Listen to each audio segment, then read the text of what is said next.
Muhammad Abdul Muqtedar Khan Urdu, Arabic meme, Arabic het, Arabic meme, Arabic dal, Arabic tain, Arabic ba, Arabic dal, Arabic khalif, Arabic lam, Arabic meme, Arabic kaf, Arabic ta, Arabic dal, Arabic hot, Arabic het, Arabic khalif, Arabic noon Hindi. Muhammad Abdul Muqtedar Khan, born 1966, is an Indian-American academic and a professor in the Department of Political Science and International Relations at the University of Delaware. Khan is the founding director of the Islamic Studies program at the university. He chaired the Department of Political Science and was Director of International Studies at Adrian College. He was a senior non-resident fellow at the Brookings Institution from 2003 to 2008. He was a senior fellow of the Institute for Social Policy and Understanding from 2011-2014 and is a senior fellow of the Center for Global Policy since 2014. He earned his Ph.D.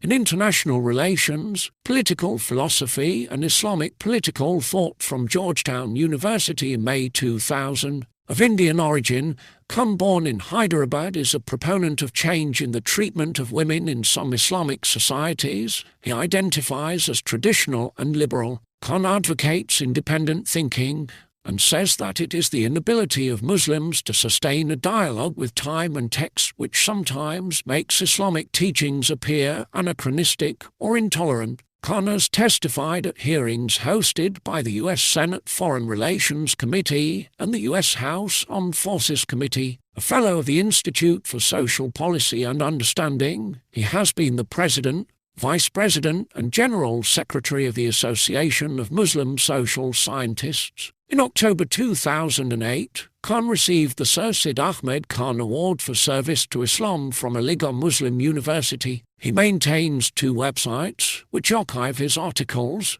Etihad and Glokali. Khan writes for the On Faith Forum for the Washington Post and Newsweek. Khan has a YouTube channel which hosts some of his lectures, sermons and video commentary on Islam and global affairs. His series on the interpretation of the Quran, one verse at a time, provides insight into how he challenges tradition and provides a contemporary understanding of the Quran. Khan is critical of radicalism and conservatism in Islamic thought and of Western foreign policies, racism and Islamophobia in the US and the West. Some of Khan's statements have ignited controversy. Some Shia Muslims objected to his comparison of Ayatollah Sistani to Saddam Hussein and his suggestion that Sistani was a dictator. The US-led invasion of Iraq may have replaced an overt and brutal dictatorship by Saddam Hussein with a covert and subtle dictatorship by the Mujahid Taqlid, Grand Ayatollah Ali Sistani, the highest-ranking Shiite authority on the planet. According to Khan, America is without doubt one of the greatest countries in the world. Because it assumes we are moral beings and capable of doing good, we are free. And because America assumes we are mature and capable of self-governance, we have democracy. When I look at Islamic sources, I find in them unprecedented examples of religious tolerance and inclusiveness. They make me want to become a better person. I think the capacity to seek good and do good inheres in all of us. When we subdue this predisposition towards the good, we deny our fundamental humanity. In a Washington Post article, Khan reportedly told Osama bin Laden to go to hell. Before we rush to condemn America, we must remember that even today millions of poor and miserable people all across the world are lining up outside US embassies eager to come to America, not just to live here, but to become an American. No Muslim country today can claim that people of other nations and other faiths see it as a promise of hope, equality, dignity and prosperity. He has written, I remember telling my wife, maybe I will be our Henry Kissinger, the first Muslim to become the Secretary of State. Then came bin Laden and his bloody men, and along with the World Trade Center, American Muslim dreams and aspirations came crashing down. Unlike the present-day Islamists, Prophet Muhammad, when he established the first Islamic state in Medina, actually a Jewish-Muslim federation, extended to religious minorities the rights that are guaranteed to them in the Quran. Prophet Muhammad's Medina was based on the Covenant of Medina, a real and actual social contract agreed upon by Muslims, Jews and others that treated them as equal citizens of Medina. They enjoyed the freedom to choose the legal system they wished to live under. Jews could live under Islamic law,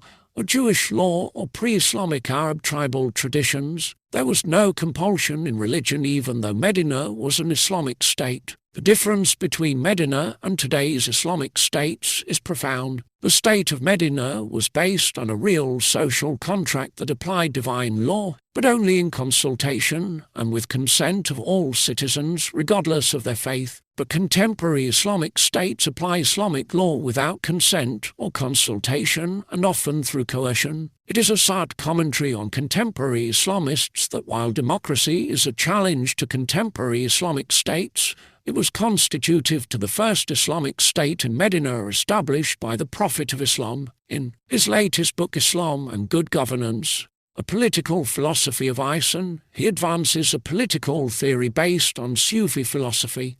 He describes his purpose in writing the book as follows: "I'm hoping that Islam and good governance will answer the question, if extremism, Al-Qaeda and ISIS style, is not genuinely Islamic form of politics, then what is?